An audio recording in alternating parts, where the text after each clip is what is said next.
Hey, what up guys, your boy Drago back with another Modern Warfare video. And for today's video, I'm going to share all of my gameplay settings with you guys, from my controller settings to my video settings to everything, audio settings. I'm going to share that all with you guys. The beta just came out.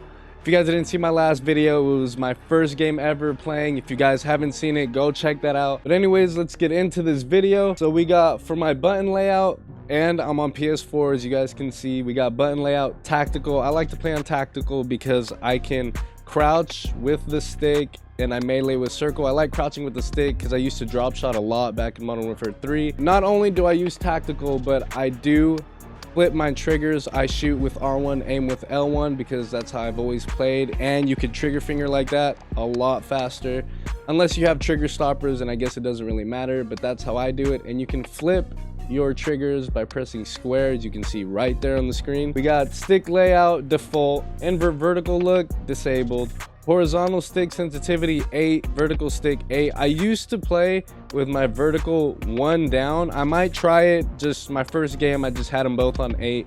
I might put it 1 down if it's just like going up and down too much. ADS sensitivity for the marksman scopes, that's snipers, I'm gonna leave it at 1.0. I might put it a little higher just for drag scoping. My ADS multiplayer sensitivity, I put it down to 0.8 so it slows it down a little bit so I'm more accurate. I'm trying it out at 0.8 for now. I like it so far. I did really well my first game, and I think I'm gonna leave it there. I'm pretty comfortable with it. I might mess around with it in the future, I don't know. Controller vibration, I disable it. I got used to not playing with controller vibration just because it's just more comfortable without it vibrating. It's a little bit to get used to, but once you turn it off, it's way better. Aim assist, I leave it at standard. There's 3 other different ones. Standard is just, you know, the regular one. Precision, it says for people that are more accurate.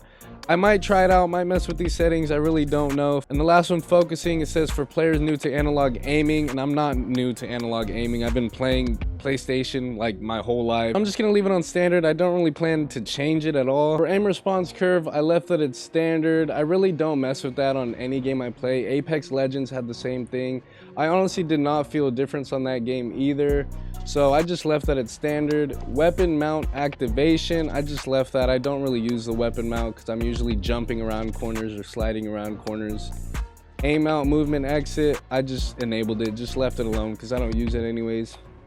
Aim downside behavior, left it on hold. That's how it usually is. Equipment behavior, left it on hold. Use reload behavior, tap to reload. I just leave it like that. I don't want to hold my reload because I sprint to cancel reload anyways. I don't want to have to like hold it and then let go of it whenever I want to stop reloading. That would like really mess me up. Depleted ammo weapon switch, that's when you run out of ammo and it switches automatically for you. I just leave that on because sometimes I won't even be looking at my ammo. I'll be running out of ammo during a gunfight all the time. Slide behavior, I leave it on hold because I like how it is in this game. You can hold it and then once you let go of it, your guy stands up. I really like that. And then we go to general, input device, controller, brightness. I put it up 52 just because I always put on my brightness by like 2 every game I play. In my safe area, I always leave it really close so my mini map and my ammo and everything is closer. So if I want to go check my mini map and then check back, it's a lot quicker because it's not all the way out in the corner of the screen. That's how I've always had it, especially when I was doing game battles, when I was doing GBs. I made my safe area smaller so my eyes wouldn't have to wander so far away from what I was focusing on. And we got film grain, I just left that alone. I don't want to make it too ugly or make it too dull or whatever. I just left that alone. I might turn it up a little bit just to have it a little more sharp. Language selection, English. Colorblind, I'm not colorblind. If you're colorblind, you can put it to whatever colorblind setting you need. Text chat, I left it on. I might turn it off if it gets like really toxic because I don't want all that stuff in my videos. People might be cussing on there and you know, I can't have that. Motion blur, I disable the motion blur. I hate it so much. Any game I play, if I can turn off the motion blur, I turn it off.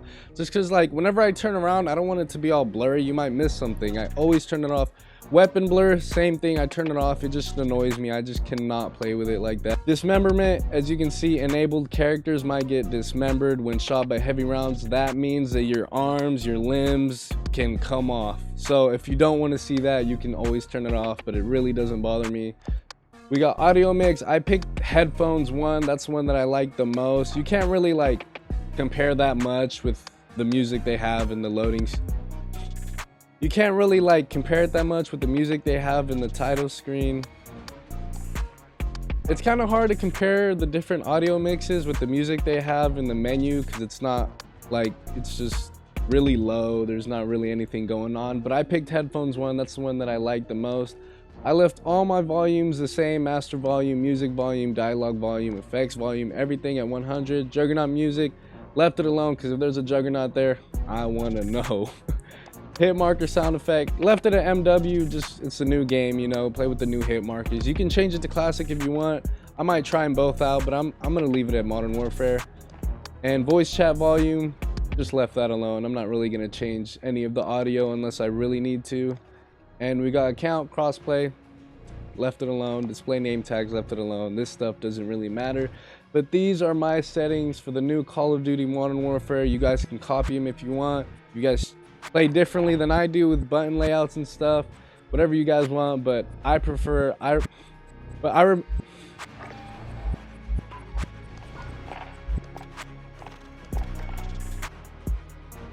So yeah, those are my controller settings. You guys can copy them if you want. If you don't want to copy them, don't copy them. And if you guys don't play tactical, I recommend you guys play tactical, because you can crouch with the analog stick, and that's just like really comfortable. And it really doesn't take that long to get used to. You can get used to it pretty fast. Maybe like in 30 minutes, you'll be used to it already. You guys should really play tactical. It's great. But those are my settings for Modern Warfare, the new Call of Duty, the new beta that just came out. Hope you guys enjoyed the video. Leave a like if you did. Subscribe if you're not subscribed. And I'll catch you in the next one. Peace.